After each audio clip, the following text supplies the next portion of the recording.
Viva la información objetiva y profesional. A continuación, 11 Noticias, emisión estelar, en alta definición.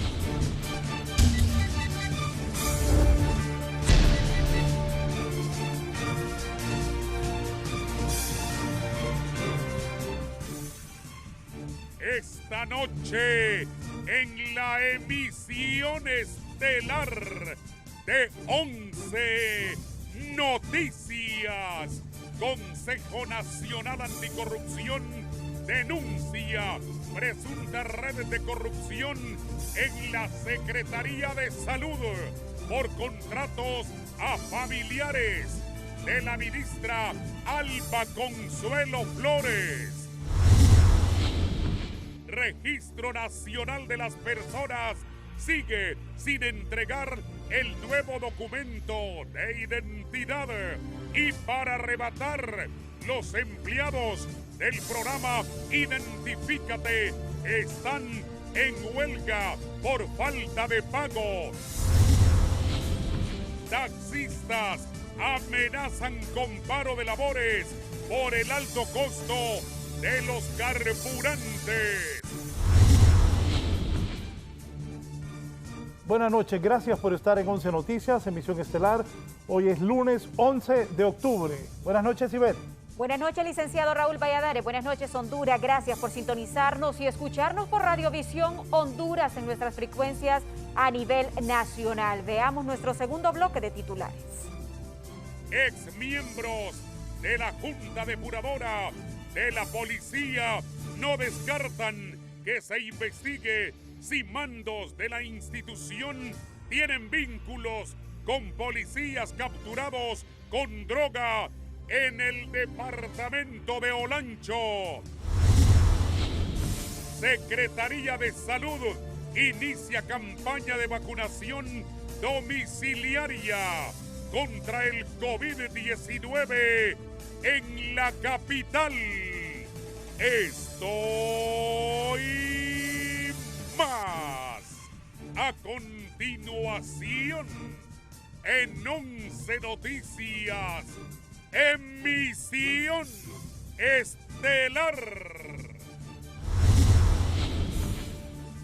Y miembros del Consejo Nacional Anticorrupción han denunciado a la ministra de Salud Pública. El Consejo Nacional Anticorrupción denunció a la ministra Alba Consuelo Flores de contratar a 2 hijos y su nuera con sueldos estratosféricos, según el Consejo Nacional Anticorrupción, y varias plazas que incluyen a familiares del gerente administrativo, según el coordinador de investigación del CNA. La efectividad de las plazas creadas otorgadas para personas con vínculos de interés están vinculados directamente a la Secretaría de Estado en los despachos de salud, la ministra, así como también el gerente de presupuesto, así también el subgerente de presupuesto, así como también el subgerente de recursos humanos y el gerente administrativo dentro de esta misma secretaría. Es importante establecer que se ha identificado y se puede comprobar y están los respaldos necesarios y suficientes que identifican los vínculos familiares, a pesar de que algunos niegan sus hijos, niegan sus suegras, niegan sus nueras y niegan todos sus familiares. CNA tiene comprobado toda esta información. Es importante hacer el antecedente que la denuncia presentada el 13 de septiembre, CNA pudo identificar la cancelación de 15 plazas dentro de la Secretaría, que es una modalidad que se ha utilizado para beneficiar estrictamente a 4 personas, específicamente 3, que bajo la denominación de asistente especial técnico, pero que funcionalmente están como gerente administrativo, como gerente, subgerente de presupuesto y subgerente de recursos humanos. Ahí leí que decía red criminal.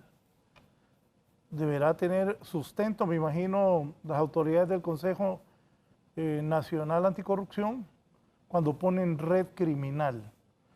Porque la denuncia, entiendo, es que la ministra ha contratado 2 hijos, su nuera, con grandes sueldos, y varias, bueno, con sueldos estratosféricos, dicen ellos, y varias plazas que incluyen del gerente administrativo, que permitía también el incremento de sueldos a los parientes de los funcionarios. Pero red criminal, sabrán ellos por qué le ponen ahí. Ya hay reacciones sobre esto, Giovanni Villalobos, sobre esta acusación que está haciendo el CNA a nombramientos de familiares de parte de la ministra Alba Consuelo Flores, que ya pues tendrá su versión de los hechos. La sociedad condena los nombramientos arbitrarios de parientes de la secretaria de Salud, Alba Consuelo Flores, pues según lo revela la presidenta del Colegio Médico de Honduras, Suyapa Figueroa, se aniquilaron unas 15 plazas en programas tan vitales dentro del sistema de salud del país para dar empleo a familiares y parientes del gerente administrativo de esa dependencia con sueldos inimaginables. Esto ya no es clientelismo político, esto es aprovechamiento, abuso del poder que se tiene para colocar a su propia familia. Le han quitado plazas del programa de dengue, de programas de personas que eran valiosísimas para poder contener otras enfermedades. Las entidades de la sociedad civil creen conveniente que se llegue hasta el fondo de las investigaciones por el ente encargado para poner un alto a este tipo de acciones arbitrarias de parte de la máxima autoridad de la institución. Nosotros como sociedad civil pedimos que se profundicen las investigaciones, que el Ministerio Público profundice en las investigaciones, que haga una evaluación de la gestión de la actual ministra con respecto al tema de la asignación de plazas. Los empleados aglutinados al Sindicato de Trabajadores de la Salud y similares Intramedis lamentan que mientras se hacen esas contrataciones, ellos tienen 20 años acompañando a unos 10,000 de sus agremiados que ya cumplieron los requisitos para ser contratados. Nos viene a develar de una vez más que directa o indirectamente las autoridades de la Secretaría de Salud más bien tratan de ocultar estos actos de corrupción. De su parte, la secretaria de Salud, Alba Consuelo Flores, a través de un comunicado explica que todos los nombramientos se han hecho siguiendo los requisitos correspondientes. Asimismo explica que acudirá al Comisionado Nacional de los Derechos Humanos, pues considera que con este tipo de aseveraciones del CNA se pone en peligro la vida de la funcionaria y su familia. Para 11 Noticias, Giovanni Villalobos. En otros temas, ha trascendido que el botín asegurado a los hermanos Valle al momento que los capturaron ascendía a más de 11 millones de dólares que fueron distribuidos en 7 instituciones del Estado. ¿Cómo es esto, René? Al momento de la detención a los hermanos Miguel Arnulfo y Luis Alonso Valle, las autoridades de seguridad le incautaron más de 11 millones de dólares. Se asegura que antes de ser enjuiciados y extraditados, el botín fue repartido entre 7 instituciones, dinero que poco o nada se sabe su utilización. La OAVI es la responsable de la custodia del dinero incautado a esa estructura Valle, no solo el dinero, también bienes muebles y bienes inmuebles. Según ha trascendido, a las 7 instituciones públicas se les autorizó al más alto nivel utilizar los 11.294.970 dólares que equivalían en aquel entonces a 241.938.257 lempiras destinados a las contrataciones directas de las que nunca se tuvo una explicación. Según lo trascendido, es que mientras se esperaba una resolución de qué hacer con el dinero incautado, el Consejo de Defensa y Seguridad no esperó ninguna determinación judicial y 43 días de la incautación comenzó la repartición de los recursos monetarios. Las instituciones beneficiadas fueron el Instituto Nacional de Migración, con 704.359 dólares, equivalente a unos 15.120.000 lempiras. Las Fuerzas Armadas para el proyecto Guardianes de la Patria, cuya cantidad se desconocen. El Instituto Nacional Penitenciario se le otorgó 5 millones de dólares. El Ministerio Público 1.129.497 dólares. Al proyecto Navidad Catracha, manejado por Casa Presidencial, la cantidad fue de 629.970 dólares. Al Poder Judicial para el proyecto CAPRODEM, 473.613 dólares, para un total de 8.246.442 dólares, quedando 2 remanentes de 1.248.406 dólares y un segundo remanente por 670.642 dólares para el sector de seguridad y justicia. Ya es un rumor muy sostenido que cuando se efectúan estas operaciones en diferentes países, los operadores se apropian de estas sustanciales cantidades que tienen ya legalmente un destino definido. Aparte de los 11 millones de dólares, también el cartel de los Valles se les incautó una serie de bienes entre lujosas viviendas, terrenos, menajes costosos a los que hasta ahora se desconoce su paradero. René Amaya, 11 Noticias. Y exmiembros de la Junta Depuradora de la Policía Nacional, escuchen bien, no descartan que se investigue si mandos de la institución tienen vínculos con los policías capturados con droga en el departamento de Olancho. Como una lucha incansable de colusión con el crimen organizado, califica la ex rectora de la Universidad Nacional Autónoma de Honduras la captura de 7 agentes de la Policía Nacional y 2 civiles en poder de 19 kilos de supuesta cocaína en un sector del municipio de Hualaco, departamento de Olancho. Los actos ilícitos se dieron cuando algunos de los uniformados estaban en plenas labores y otros en su día libre, evidenciando que pese al proceso de depuración, los tentáculos de la corrupción siguen presentes en la institución armada. El crimen organizado y todos los sectores que están vinculados al tráfico de ilícitos siempre van a tratar de cooptar a policías y a todas aquellas estructuras que tienen que ver con la actividad que ellos manejan. Asimismo, los miembros de la Comisión Depuradora de la Policía Nacional no descartan que las investigaciones se extiendan a los altos mandos y de existir complicidad en este bochornoso episodio, se tomarán las acciones que sean necesarias. Pero si los hay, que no tenga duda aquel oficial de policía que por muy encumbrado que esté en la estructura policial, el que esté involucrado en un acto criminal será sometido a la justicia. La Policía Nacional es de las pocas instituciones en el país que está en un permanente proceso de depuración. Mientras tanto, la titular de la Dirección de Asuntos Disciplinarios de la Policía afirma que algunos de los encausados desde hace varios días ya eran investigados. Y una vez terminada la audiencia inicial y de acuerdo al resultado que esta audiencia arroje, nosotros solicitaríamos la suspensión de funciones y de salario de estos miembros de la carrera policial. Mientras tanto, la sociedad en general demanda que se les aplique todo el peso de la ley en el caso de que estas autoridades sean encontradas culpables y que no se sigan registrando estos incidentes vergonzosos en quienes están obligados a servir y proteger a la población. Gisela Calix, 11 Noticias. Y es momento de presentarles nuestro panorama nacional. Panorama Nacional es presentado gracias a Broncopulmin y Broncopulmin D, expertos en gripe y tos. Vacunación domiciliaria contra el COVID-19 inicia en el Distrito Central. Panorama Nacional fue presentado gracias a Broncopulmin y Broncopulmin D, expertos en gripe y tos.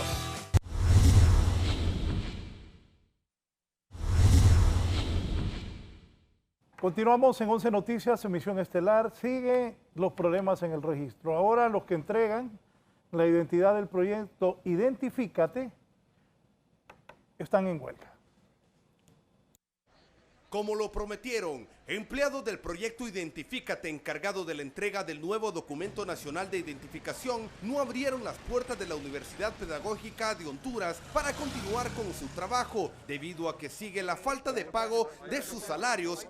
Tuvimos que tomar esta medida de presión para que se nos pague y lo único que estamos exigiendo es nuestro derecho a la remuneración por los días trabajados. Lastimosamente la ciudadanía es la que termina pagando, pero nosotros también tenemos derecho a nuestro salario. Pero esta acción provocó la furia y enojo de decenas de ciudadanos que llegaron desde distintos puntos del país a recoger el nuevo documento, y el aguantar sol, padecer alguna enfermedad y la desesperación los obligó a también tomarse la calle y realizar una protesta paralela. Para que le digan no, porque como no los han pagado no se las vamos a entregar. Eso es indignante. Entonces, no nos entregan el documento de identificación por negligencia de las autoridades del registro, que nos mienten. Por las redes oficiales del Registro Nacional de las Personas se informó que estarían trabajando, pero no fue así. Hubo muchos que desde las 5 de la mañana aguantaron frío, después sol y no recibieron su documento, a tan solo 4 días de que vence el plazo de la actual identidad. Hemos venido desde las 6 de la mañana a reclamar nuestra tarjeta de identidad que supuestamente se vence el viernes, que es el 15, ¿verdad? Entonces nosotros hemos venido a reclamarla porque hemos ido a varios lugares, me mandaron al Instituto Técnico Luis Bográn, me mandaron a la Escuela de Alemania y nada.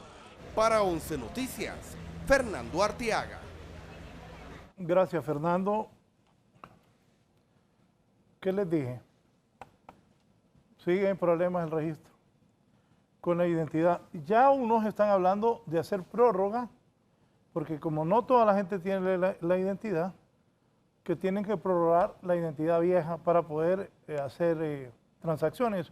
Hoy hablaba con un importante presidente de un banco y él me decía, pero ahí están diciendo de que la gente no va a poder hacer ningún trámite solo con la nueva identidad. Y yo hablaba con él y le explicaba de estas cosas, por ejemplo, que hay muchas personas que no tienen la nueva identidad.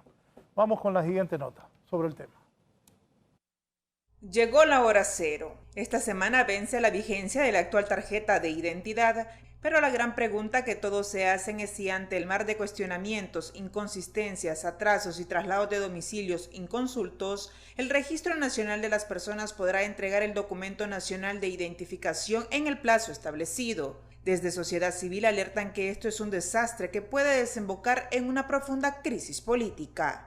Y obligaría entonces a empezar a hablar de fraudes, crisis, votación de muertos y todo lo que queríamos evitar al momento de invertir $100 millones. Lo más delicado no es la vigencia de uno u otro documento de identificación, sino que se busque con fines oscuros y fraudulentos que se vote en las elecciones de noviembre 28 con 2 cédulas, cuestionan desde ASJ. Cuidado con que salgan ahí ideas de que los partidos políticos vayan a ser los que vayan a entregar la tarjeta de identidad. Entre las posibles soluciones a este circo orquestado por el RNP, según este experto, es que el Congreso Nacional extienda el plazo de vigencia de la actual tarjeta hasta el 15 de noviembre. Prorrogar la vigencia de la vieja por unos días más para que la gente pueda utilizarla para hacer sus trámites. Desde el Registro Nacional afirman que han entregado más de 5 millones de DNI y que no ocuparán más tiempo. Estamos ya entregando los lotes 6 y 7, que son los últimos que hacían falta que llegaran, ya están en el país. Con ironía, los entrevistados manifiestan que los muertos ya no votarán, pero los vivos tampoco porque no tienen su DNI. Para 11 Noticias, Kimberly Espinosa. Mientras tanto, las autoridades de la Unidad de Política Limpia, es una denuncia prácticamente, que solo 200 aspirantes a cargos de elección popular han abierto la cuenta bancaria para la administración de fondos. Ajá, y son como 3,000. Fernando. Según analistas, la política en Honduras es cualquier cosa menos limpia, algo que ha quedado demostrado cuando desde el Congreso Nacional los diputados legislan a favor de sus intereses, como lo que sucedió con las reformas aprobadas la semana pasada al Código Penal que exoneran de responsabilidad a los aspirantes que no cumplan con los requisitos que manda la ley. Lo que menos podemos afirmar de la política de Honduras es que es limpia. Es totalmente opaca, yo diría en muchos casos fraudulenta, no solo en el tema del conteo de los votos, sino en otros aspectos tan importantes como el financiamiento de las campañas electorales. Al parecer son pocos los que se preocupan que se piense de ellos, ya que 439 ciudadanos que aspiran a una candidatura no han presentado informes financieros ante la Unidad de Política Limpia. Además, solo 200 aspirantes de 6,000 han dado apertura a cuentas bancarias para manejo de fondos de campaña. La presentación del informe es un mandato de cumplimiento legal que deben de hacer todos los sujetos obligados, ya sea los 436 que fueron electos y los 2.600 que no presentaron.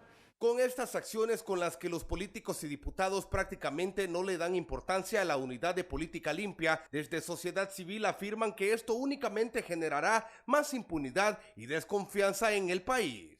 Que no es posible que en Honduras se esté legislando para este tipo de personas que vienen a contravenir lo que está establecido en la ley. Si se sigue haciendo ese tipo de situaciones, entonces en Honduras va a seguir prevaleciendo la impunidad. Todos estos candidatos están corriendo actualmente por un puesto en las elecciones generales, pero el origen de sus fondos no se conoce, algo que preocupa a la población hondureña. Para 11 Noticias, Fernando Arteaga. Bien, y precisamente mañana se abordará este tema en el foro La Entrevista con el licenciado Raúl Valladares. Así que mañana pendiente desde las 7 de la mañana. Continuamos. Jonathan Girón nos informa que el candidato presidencial Gianni Rosenthal recibió el respaldo de miles de sus correligionarios en Santa Bárbara, Lempira y su natal San Pedro Sula. El candidato a la presidencia por el Partido Liberal, Gianni Rosenthal, continúa con su gira política por todo el país, en esta ocasión visitando a los liberales de San Pedro Sula, Santa Bárbara y Lempira. Las banderas rojo, blanco y rojo fueron ondeadas por los miles de seguidores que acudieron a la cita con el presidenciable para mostrarle su respaldo a menos de 50 días para el inicio de las elecciones generales. Yo aspiro a ser presidente porque me he preparado para ser presidente. He sido miembro del Consejo Local, del Consejo Departamental, del Consejo Central Ejecutivo en 3 ocasiones. Fui ministro, fui diputado, fui presidente del CONACAFE, fui jefe de la bancada liberal. Y en todos esos cargos han pasado 15 campañas y he conocido a todos los liberales en todos los rincones. El abogado y empresario se hizo presente en el municipio de San Nicolás, Santa Bárbara, en donde, acompañado de una marea de liberales, se comprometió a construir un hospital en beneficio de los residentes y dejó en claro que no anda haciendo falsas promesas como los otros 2 candidatos. Han pasado 15 campañas y he conocido a todos los liberales en todos los rincones. Y en esta campaña he ido a visitar a los liberales, no para ir a echarle mentiras como andan los otros candidatos, sino para hermanarme con los hondureños, para escuchar sus necesidades y para hacer compromisos con los hondureños para que el próximo gobierno liberal los atienda y no sea un gobierno como este, indiferente, que no escucha las necesidades del pueblo. La ruta de los liberales, encabezada por Rosenthal, siguió 172 kilómetros para llegar al sector de Pinaera, en Lempira, donde aseguró trabajará en generar empleos para robustecer la economía y llevar el desarrollo al occidente del país. Porque nosotros hemos tomado una decisión de descentralizar los fondos del Estado, porque no puede ser que todo se haga desde Tegucigalpa. Y todo lo que es presupuesto de construcciones escolares del gobierno central, se lo vamos a entregar a los alcaldes, para que sean ellos quienes hagan las escuelas y reparen las escuelas. Por otro lado, el candidato pidió el voto en plancha por el Partido Liberal para tener una bancada en el Congreso Nacional fuerte y legislar a favor de los que más lo necesitan. Este es un informe para 11 Noticias. Mientras que el presidenciable nacionalista realizó su gira el pasado fin de semana por Lempira, Intibucá y Comayagua. Siguiendo con su campaña política, el candidato presidencial nacionalista Nasri Asfura visitó durante el feriado morazánico los departamentos de Lempira, Intibucá y Comayagua, con sendas reuniones en las que aseguró que no es peleando con otros candidatos que logrará la simpatía del electorado, sino a través de su trabajo constante. Si hay una persona que verdaderamente entiende lo que es el funcionario público, aquí lo tienen enfrente. Servir y trabajar. Y mientras Diosito me dé salud y me tenga en estos puestos, me van a tener más que firme. Asfura señaló que trabajará con los 298 alcaldes sin importar el color político y les dará el apoyo suficiente para llevar hasta sus municipios, aldeas y caseríos todos los beneficios de la descentralización. Vamos a trabajar y hacerlo, no tengan duda. Al microempresario, al pequeño, al mediano, apoyarlo. Vamos a trabajar, a dar oportunidades para que llevemos un sustento a nuestras casas. Llamó a sus correligionarios a cuidar los votos en las mesas, como siempre lo han hecho, disciplinados y trabajadores. El 28 de noviembre a levantarse temprano y a votar, hacer una fiesta electoral de ese día con paz y armonía, porque la democracia está en nuestras manos, pidió el candidato nacionalista. Para 11 Noticias, Kelly Olivera. Y diferentes políticos se han referido a la candidatura de Salvador Nasralla. Veamos.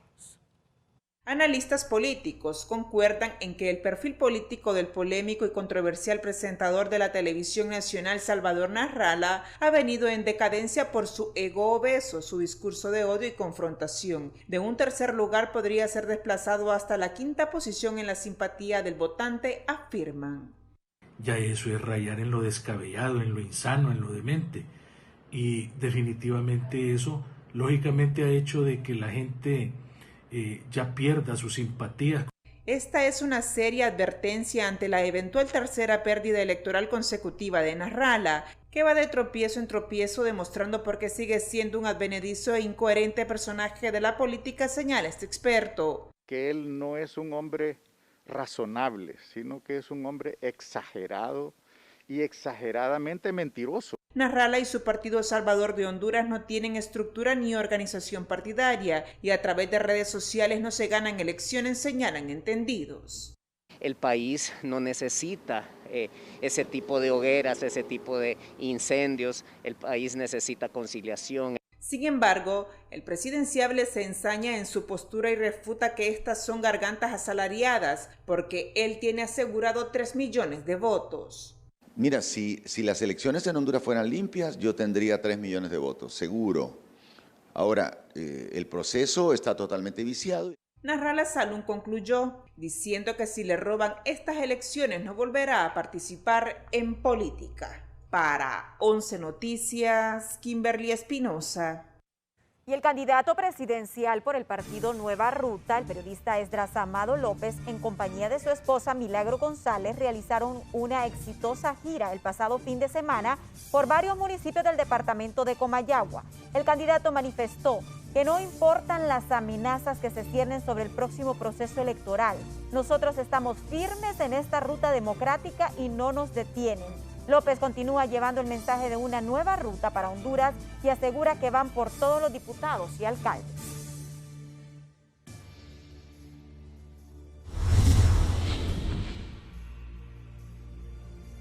Bien, todo el mundo está preocupado, el combustible sigue en alza. El precio de la gasolina superior ya sobrepasa los 105 lempiras por galón en Honduras, ubicándose en una distancia muy cercana al costo histórico registrado en el país durante el mes de julio de 2014, mismo que alcanzó los 108 lempiras con 18 centavos.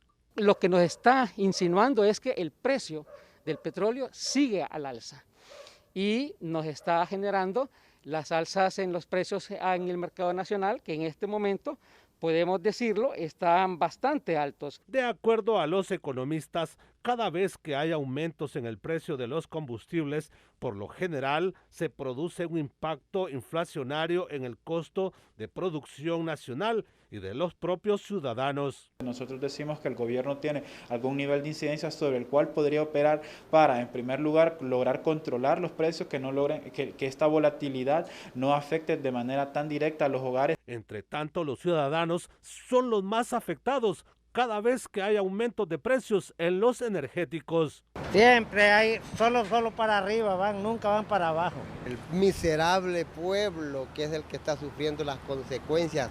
Ellos no, las autoridades no. Estos son los precios de los combustibles vigentes en el país. La gasolina superior, 105 lempiras con 54 centavos. La gasolina superior, 98 lempiras con 23 centavos. El diésel, 87 lempiras con 56 centavos, el queroseno, 66 lempiras con 50 centavos y el gas vehicular, 58 lempiras con 88 centavos el galón. Para 11 Noticias, Víctor Valladares. Producto de esto, los taxistas ya están hablando de paro. Ante el constante incremento de los precios de los carburantes en el país, el presidente de la Asociación de Taxistas de Honduras afirmó que la situación es insostenible, por lo que aseguran que si el panorama no mejora en los próximos días, podrían irse a paro de labores a nivel nacional. Nosotros como taxistas, la posición de nosotros es: vamos para las calles y no recibimos una respuesta favorable al sector. ¿Cómo favorable al sector? Si ustedes pueden ver, ya el sector taxi ya tiene sus pancartas y ya está quejándose, ahora nos va a tocar a nosotros. No es porque seamos quisquillosos, sino que todos esos aumentos de combustible nosotros los tenemos que pagar. La ciudadanía también advierte que la situación económica es asfixiante al ver cómo los precios de la gasolina suben y si les toca sacrificarse, también lo harán para apoyar los taxistas. Demasiado caro, cada lunes le suben y le suben. Y lo que pasa es que no hay trabajo también, pues. El combustible, sube la comida. Los taxistas han dado un plazo para que las autoridades del gobierno busquen un mecanismo que les permita obtener los combustibles de manera más cómoda o que se les faciliten bonos económicos que amortigüen tales extremos o de lo contrario, las acciones irán a partir de este miércoles. Gisela Calix, 11 Noticias. Y en el foro La Entrevista, expertos en temas económicos y políticos hicieron una radiografía sobre la situación que atraviesa el país en estos temas. La definición del rumbo del país parte de decisiones que toma la esfera política gobernante y Honduras enfrenta 200 años en los que la situación de sectores sociales mayoritarios no ha mejorado como consecuencia de políticas de desarrollo egoístas y una mala concepción del modelo económico capitalista o neoliberal de desarrollo, concluyeron este lunes expertos en el tema económico en el foro La Entrevista de Canal 11, dirigido por el periodista José Raúl Valladares Funes. Que le hablen al pueblo de manera que entendamos el concepto actual de la economía de Honduras a pocos días de las elecciones es la pregunta inicial para cada uno de ustedes. Doctor Pino. La economía, el dinamismo de la economía no ha sido lo suficiente para crear empleos y esto se debe a que en los últimos 12 años realmente se ha perdido la seguridad jurídica, fuente muy importante para la inversión, tanto nacional como extranjera. Han habido una serie de desaciertos en la determinación de los programas de generación de empleo y se ha puesto la mayor parte del interés en la supuesta estabilidad macroeconómica, que la concibe tanto el gobierno como el Fondo Monetario Internacional como una reducción del déficit fiscal. Este año la inflación va a ser mucho mayor a lo programada. Estamos viendo cómo los aumentos de los derivados del petróleo van a afectar los precios de la canasta básica. Así que el panorama es bastante desolador desde ese punto de vista, pero se requiere obviamente que haya un cambio de política económica y principalmente un modelo económico alternativo que permita que las políticas públicas vayan encaminadas a resolver los verdaderos problemas de la población y no de las minorías. Esto sin tomar en cuenta los aspectos cada vez más fuertes, Raúl, de corrupción, de vinculación al crimen organizado de parte de altos funcionarios públicos. La realidad es que la pandemia, más allá de levantar y descubrir una debilidad en el tema de salud, ha descubierto unas debilidades también en la política económica y en el manejo del actual gobierno en aspectos torales e importantes para el desarrollo, la superación de esa pobreza y esa extrema pobreza, la atención de los problemas sustantivos que tienen los hondureños. Realmente, si nosotros hacemos un análisis consecutivo de 12 años de gobierno del Partido Nacional, vamos a ver políticas bastante arbitrarias, por decir una palabra, bastante inconsistentes, nada planificadas del manejo de los aspectos importantes y torales. El problema de Honduras es estructural y al mismo tiempo es coyuntural. Hay muchos elementos de tipo estructural. El primero es que la política ha sido cooptada por lo más criminal de la sociedad hondureña.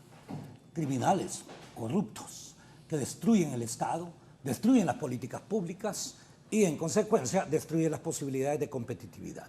En la medida que los sectores productivos, agricultura, industria y la industria manufacturera e industria de la construcción crezcan a tasas inferiores al promedio del Producto Interno Bruto, entonces lo que estamos haciendo es trasladando más bien riqueza nacional hacia los sectores de servicios. Sí, que es conveniente los servicios bancarios, sin duda alguna, telecomunicaciones, sin duda alguna, energía eléctrica, sin duda alguna, pero deberían más bien crecer con dinamismos inferiores al resto, porque la inmensa mayoría de la gente está concentrada precisamente en lo que es el trabajo agropecuario, el trabajo industrial, hablo del sector formal, aunque en Honduras el modelo económico demuestra exactamente que excluye a la mayoría. 2/3 de los trabajadores en Honduras son autogeneración de empleo, ¿no es cierto? Y en realidad la situación de Honduras es tan complicada, tan vulnerable, ¿verdad? Que la vivimos todos los días, que verdaderamente no necesitamos nosotros de politólogos, sociólogos y demás profesionales que vengan a hacer investigaciones, porque las vemos a flor de tierra. Ahí están, para que todo el mundo la veamos. Que el modelo neoliberal, óigame señores, si este modelo fuera neoliberal, estuviéramos viviendo mucho mejor de lo que vivimos ahorita, porque se puede comprobar. Yo aquí no tengo que venir con toda la documentación, pero eso es sumamente conocido, que la democracia y el capitalismo de libre mercado son las que han sacado de la pobreza a millones de millones, cientos de millones de personas alrededor del mundo.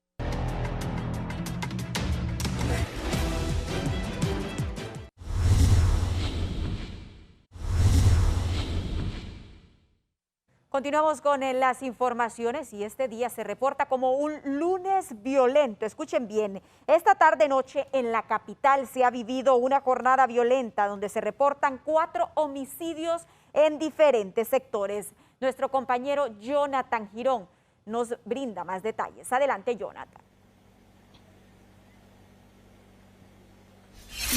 Buenas noches, compañeros en estudios y televidentes de 11 Noticias. Así es, la ola de violencia y criminalidad que impera en el país se extendió por todo lo largo y ancho de la ciudad capital, dejando como resultado 4 personas muertas que murieron bajo circunstancias violentas. El primero de estos decesos ocurrió a eso de las 3 de la tarde en la aldea Santa Elena, carretera Valle de Ángeles, cuando sujetos desconocidos llegaron hasta una casa que estaba en construcción y acabaron con la vida de un hombre mientras realizaba trabajos de albañilería. El cuerpo de la víctima cayó en una poza séptica de ese sector y se desconocen las causas por las cuales le quitaron la vida. Horas más tarde, los elementos policiales acudieron hacia la colonia Unión, donde en respuesta a lo que es una denuncia de que sujetos armados habían también acabado con la vida de un joven de 21 años de edad que fue reconocido como Jimmy Ferrari, quien fue ultimado mientras salía de su vivienda en ese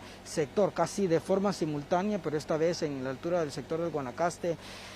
Acabaron con la vida de una persona que pues vestía de una camisa color verde y un short azul marino, y su cuerpo quedó en las cercanías del Parque Finland y por 2 conocidos hoteles de ese sector de la capital. El último deceso se registró a eso de las 6:30 de la tarde, cuando individuos fuertemente armados acabaron con la vida de un joven que se desempeñaba como barbero en la colonia Altos de la Mayangle.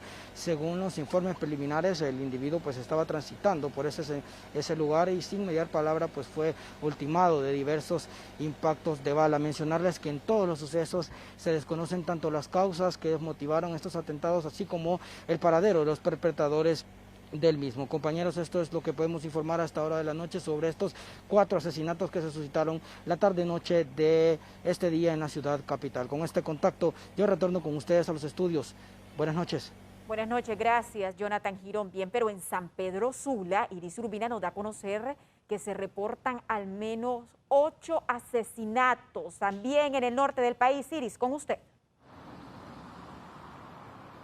Gracias, Ivette. Lamentablemente un lunes violento el que se ha registrado este día en la zona norte, y es que son 8 las personas que han sido asesinadas en diferentes puntos. 5 de estos crímenes se han registrado precisamente en horas de la noche. Entre estos hechos se registra la muerte de un transportista. Este crimen se registró en la colonia La Unión de San Pedro Sula, quien ha sido identificado como Oscar Flores. Este transportista era dueño de una unidad de bus de la Ruta 1, así como también era taxista VIP. Mientras tanto, en el barrio Medina también se ha registrado una balacera que ha dejado como saldo un muerto y un herido.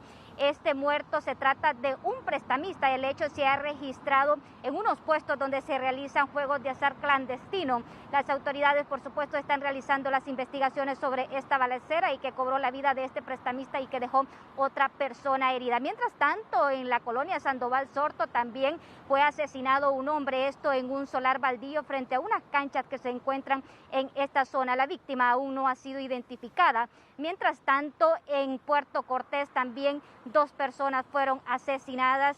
Una de ellas fue identificada como Marvin Ponce. Este hecho se registró en horas tempranas en el barrio Medina de Puerto Cortés. La otra víctima se ha registrado esta noche también en el sector de Pueblo Nuevo de Puerto Cortés. Mientras que en Villanueva Cortés también las autoridades reportan la muerte de un hombre de 35 años de edad que ha sido identificado como Walter García. Él se encontraba en su vivienda cuando sujetos desconocidos llegaron y le quitaron la vida. Y en Santa Cruz de Yojoa también se registra la muerte de un guardia de seguridad quien se transportaba en una motocicleta cuando le arrebataron su vida de manera violenta. Los hechos que se han reportado en las últimas horas en la zona norte del país. Con esta información retorno con ustedes. Bien, gracias Iris Urbina. Recalcamos, escuchen bien, en todo el territorio nacional, solamente en Tegucigalpa y la zona norte del país, se reportan 12 fallecimientos de causas violentas, asesinatos, y solamente 5 de estos fallecimientos en las últimas horas de la noche se reportan en San Pedro Sula. Repetimos, 12 fallecimientos solamente en Tegucigalpa y el norte del país, muertes de forma violenta. Así que lo registramos como un lunes totalmente violento en el territorio nacional. Continuamos con las informaciones y escuchen bien, según expertos, el machismo, la impunidad y la desigualdad social son factores que contribuyen al asesinato de las mujeres en el país. Nuevamente el vértigo de la violencia se ensaña contra las féminas. El caso más reciente fue el femicidio de 2 mujeres mientras platicaban en un sector del barrio El Campo en Catacama, Solancho. Las autoridades desconocen el móvil y la autoría de los criminales que les arrebataron la vida con tanta frialdad. Investigación criminal son los encargados de esa situación. Ellos ya tienen su hipótesis del por qué la muerte de estas 2 féminas. Ante esta constante, grupos que se dedican al estudio de la violencia contra las mujeres en conjunto aseguran que la génesis de la brutalidad contra las féminas radica en el machismo, así como en la desigualdad social y la falta de oportunidades, lo que ha incrementado la vulnerabilidad de las mujeres ante la violencia, pues al no tener alternativas de subsistencia, se ven expuestas a estructuras criminales y al reclutamiento de maras o pandillas. Pero también hay una serie de factores sociales, económicos y políticos, por ejemplo, la discriminación por género. Estas jovencitas que de manera engañada a veces también las llevan a grupos del crimen organizado, también es producto también de la parte económica. Obviamente eso se aumenta más cuando tenemos un sistema de justicia totalmente ineficiente, que si bien atiende, en el caso cuando asesinan a una mujer, llega a la zona, hace levantamiento de cuerpo, empieza entrevistas, pero ese proceso es muy lento, el proceso de investigación. Contrario al reclamo de las organizaciones de mujeres de alta impunidad en estos crímenes, autoridades del Ministerio Público aseguran que han judicializado varios casos de femicidios en lo que va del año. Dichas condenas se han logrado mediante audiencia de juicio oral público, procedimiento abreviado y acuerdos de estricta conformidad. Ante la baja cantidad de casos judicializados, defensores de los derechos humanos proponen crear una fuerza de trabajo conjunta para esclarecer los más de 240 femicidios que se reportan en lo que va del año. Hacemos esos llamados a las autoridades a crear una fuerza conjunta que pueda responder a la atención a la violencia contra las mujeres y a los femicidios. Para 11 Noticias, Kelly Olivera.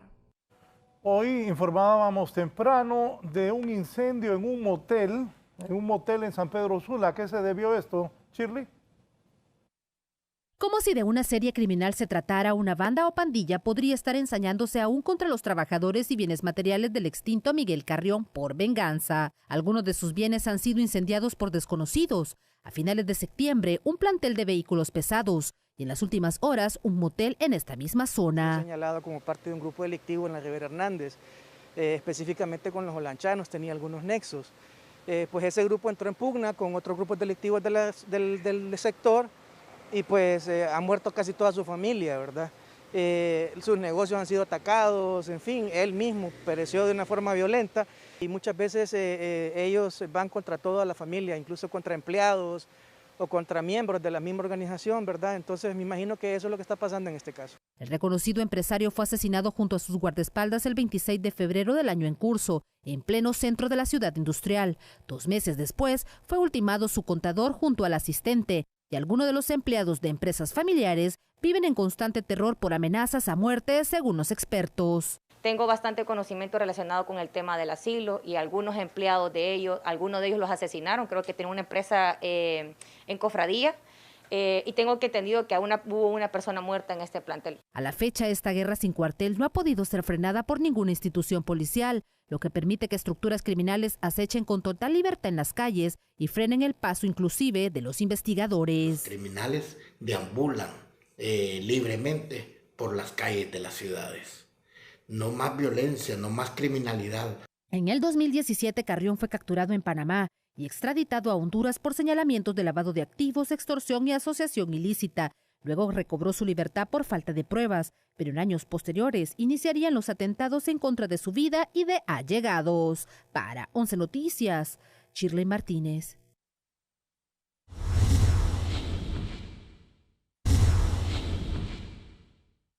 Bueno, muchos hondureños ayer pues regresaban hasta su lugar de residencia para poder reincorporarse a sus labores, disfrutando de ese feriado morazánico con muchísima libertad que generó pues al turismo, generó esa visita de más de 500 millones, de más de 500,000 personas, que aproximadamente en dinero se generó aproximadamente medio millón pues de este dinero que ellos pudieron pues en este lugar. La cosa es que ya los expertos en salud están diagnosticando casos graves en las próximas semanas de COVID-19. Veamos qué nos dice nuestra compañera Shirley Martínez.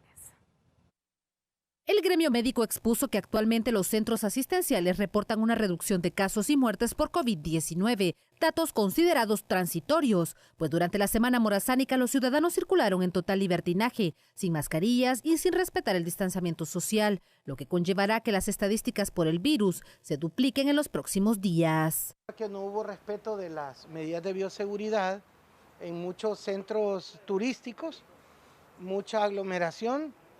Y esto pues obviamente nos preocupa porque en un lapso de 1 a 2 semanas podemos ver un rebrote de casos. Esperamos un repunte de casos que iniciará esta semana a contar del viernes sábado, manifestándose aún más la próxima semana. Si bien la vacuna vino a minorizar el riesgo de contagios, la mayoría de hondureños no desean vacunarse o apenas poseen una dosis del inoculante. Con esta problemática y la amenaza de un nuevo repunte de COVID, las muertes se podrán divisar hasta en las calles, señalan especialistas. O sea, la vacunación protege contra la muerte y la hospitalización, no del todo, no un 100%, pero sí en un buen porcentaje.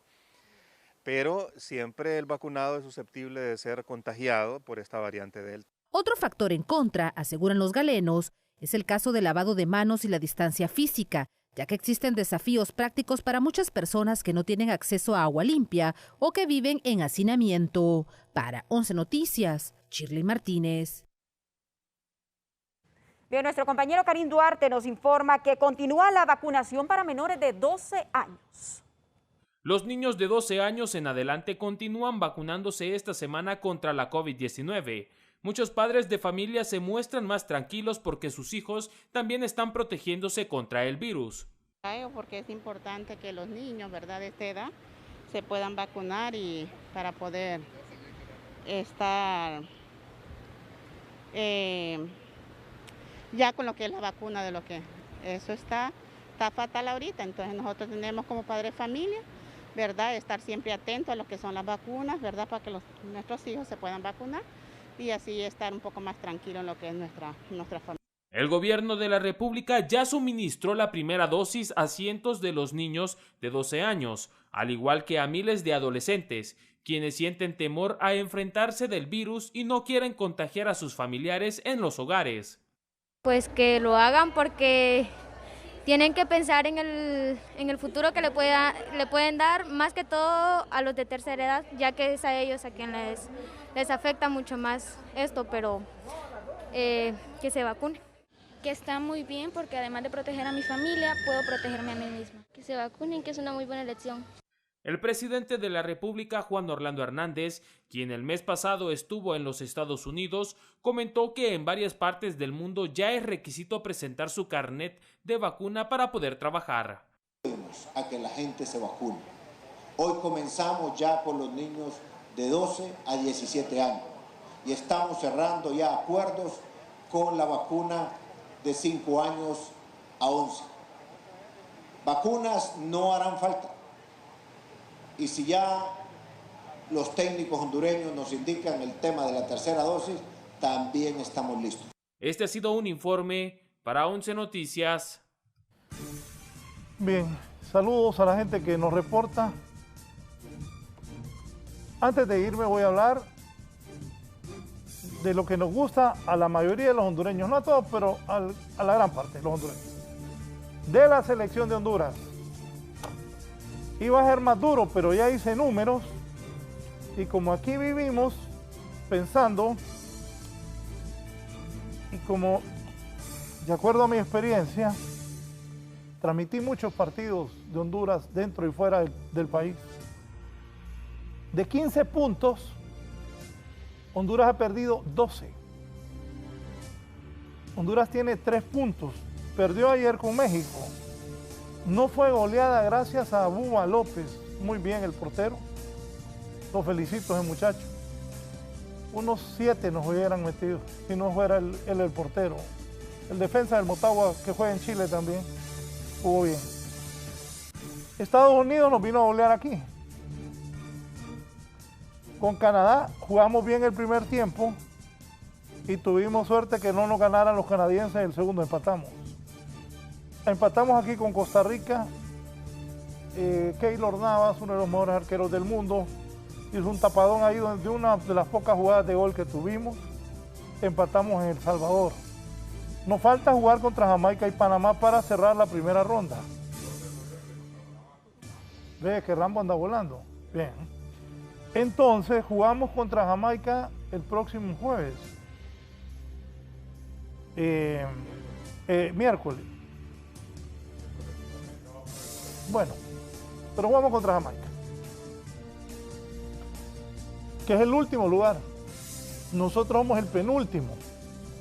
Nos falta jugar contra Panamá, que ayer le ganó a los Estados Unidos en Panamá. Siendo optimistas, entonces, le vamos a ganar a Jamaica y a Panamá porque jugamos aquí. Sería 3 y 6, Honduras cerraría con 9 puntos. No, pero no me enredes. Contra Costa Rica ya jugamos. Estoy hablando de la primera vuelta. Cálmate. Cálmate, hombre, que te calmes. Ya jugamos contra Costa Rica aquí, muchachos. Estoy hablando del cierre de la primera ronda. Si le ganamos a Jamaica y a Panamá, si usted es optimista, cerraríamos con 9 puntos la primera ronda. De ahí nos quedarían 7 por 3, 21. Seamos súper optimistas y ganemos todos los partidos, que eso es imposible. Ganando todos los partidos, Honduras cerraría con exactamente 30 puntos. Tendría que ganar Honduras todos los partidos, los 2 que faltan, y los otros 7, ganar 9 partidos seguidos para alcanzar 30 puntos y tener la esperanza de ser uno de los 3 primeros en ir al Mundial. Hoy México, Estados Unidos y Panamá irían al Mundial. Canadá estaría por el repechaje. Eso es ser súper optimista, ganar 9 partidos. Imposible. Eso es imposible. Méritos no hay. Ni de los jugadores, ni del entrenador. Todo el mundo le echa la culpa al entrenador, que coito aquí, que... Ajá, ¿y los jugadores? Yo jugué fútbol, ¿no? Y el entrenador te hace esto y usted no da bola. La culpa es de los directivos, de los jugadores, de los cronistas deportivos, colegas míos, de la afición. Mucha afición cree que lo que yo acabo de decir es cierto, que Honduras va a ganar todos los partidos. Mentira. Honduras no merece ir al Mundial hoy. Ha sido un desastre. Yo me acuerdo que aquí dije, Coito se fue para Uruguay a pasar el COVID. Con razón el hombre agarró, cada quien arropan de su familia. Si vos te acordás, Rambo, y algunos televidentes, dije, bueno, como el señor ya se fue y no quiere estar en Honduras por el COVID, y respetamos eso, cada quien, pongan a Troglio, dije, que lo ha hecho bien con el Olimpia. No, pues ahora todos atacando a Coito, que Coito es la culpa, pero los jugadores también. Y nosotros, los periodistas, siempre con la esperanza de que le vamos a ganar a Jamaica y le vamos a ganar a Panamá y que vamos a conseguir un empate aquí con México y vamos a ir a ganar a Estados Unidos. Honduras no merece ir al Mundial. Un equipo como Honduras, que ayer debió recibir una goleada de 7 goles, siendo justos, no merece ir al Mundial. ¿Qué vamos a ir a hacer al Mundial? Hacer el ridículo. Yo a muchos amigos les digo que el Mundial de nosotros es la eliminatoria, porque todavía seguimos con vida. El entrenador ha cometido grandes errores. Bueno, entonces pongamos a Nazar con Primitivo, o nombran a Troglio o a Diego Vázquez. Pero si este Coito le gana a Jamaica y le gana a Costa Rica cerrando, ahí dejen. Déjenlo que cierre la primera ronda. Si volvemos a perder, quítenlo. Y cae y paguen, bueno, pongan a Nazar y pongan a Primi o pongan a hondureños ahí, que los que cobren menos, para que deje de gastar dinero.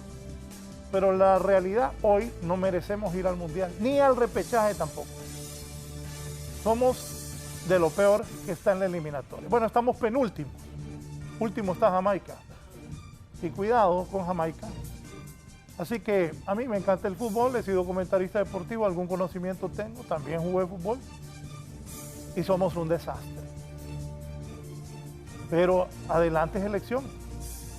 Sigamos, y si eso nos atrae, nos divierte, lloramos, sufrimos, gritamos. Pero hoy somos penúltimos, muy mal el entrenador, muy mal los jugadores, muy mal nosotros los aficionados que vivimos aspirando a ganar todos estos partidos. Desastroso Honduras en la eliminatoria, como siempre. Casi siempre pasa eso.